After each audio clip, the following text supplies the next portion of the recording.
kind of agreement can we make today at the Federal Reserve? What can we agree on? I think it'll be really interesting to see if the committee is getting more comfortable, having more conviction in their, forecast that inflation may rise this year, but then, come back down. So I think a lot of this discussion around what are the risks of the persistently high inflation. We know from Governor Chris Waller that he sees those risks as very low, and that's why he's in favor of a cut. But is the committee moving in that direction of moderating those risks, or is are they still very much demanding more data to get comfortable with the idea of a rate cut? Claudia, what do you think? And it matters a lot what you think, because the Sahm rule is often pointed to, and was certainly pointed to at the end of last year for the 100 basis points of rate cuts in the second half. Do you see the same cracks that Chris Waller is seeing? I don't see this. I can see the cracks that he's pointing to. I maybe don't draw as strong an inference as he does. I do think it's time for the Fed to really be pivoting to, why are you waiting? What are you looking for in the data? What do you need to see with inflation, right? Like, focus on that, as opposed to well, we can wait. We saw a lot of discussion at the last press conference about, well, the economy is solid, the labor market is solid, so we can wait and get more data. And I think there are sufficient signs of weakening. And some of the softening, the risks in the labor market, they've been with us for a while. Like, these are not new. The low hiring rate paired with the low layoff rate, this is not new.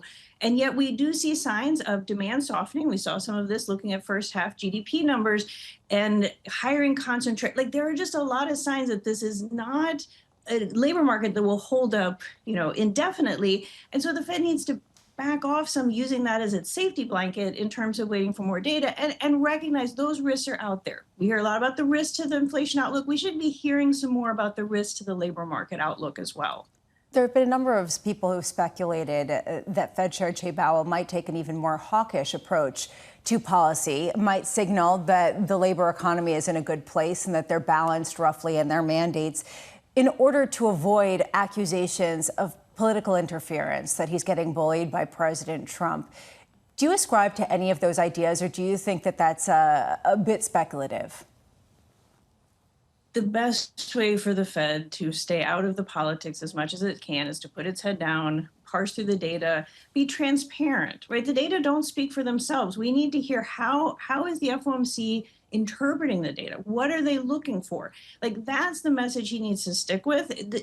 They're not going to win. The Fed will not win if it plays politics. Like, that's just not the game that it is well suited for, nor should it be doing it.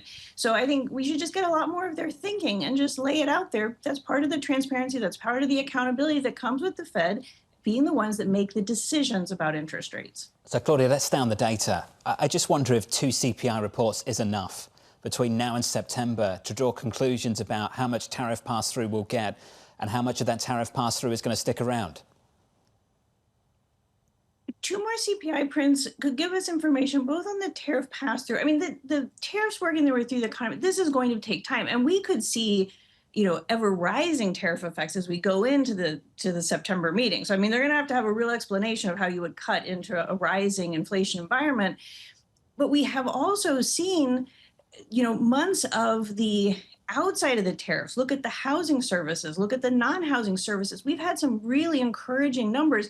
A few more months of that could, really strengthen the case that underlying inflation, set those tariffs aside, underlying inflation is really moving back down to target. And that is a really important piece. And 2 more months of data in that direction can help bolster the case for a rate cut based on the inflation risks are less. Do you think they're in a position today and through the summer to keep on saying the labour market is solid, so we have the luxury of waiting? Can they write that in the statement once again this afternoon?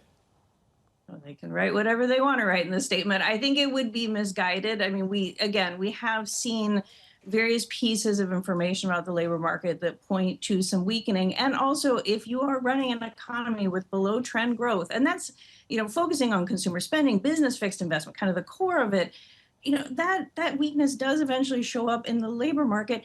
And the Fed itself, its baseline forecast shows some weakening in the labor market this year. So it seems completely appropriate to at least be pointing to the risk, pointing to that outlook. I mean, that's, a very reasonable thing to be pointed out. And I think they'll be a little flat-footed if they just keep hanging on to the labor market is doing just fine, economic activity is doing just fine. Because I think that's a pretty one-sided reading of the data right now.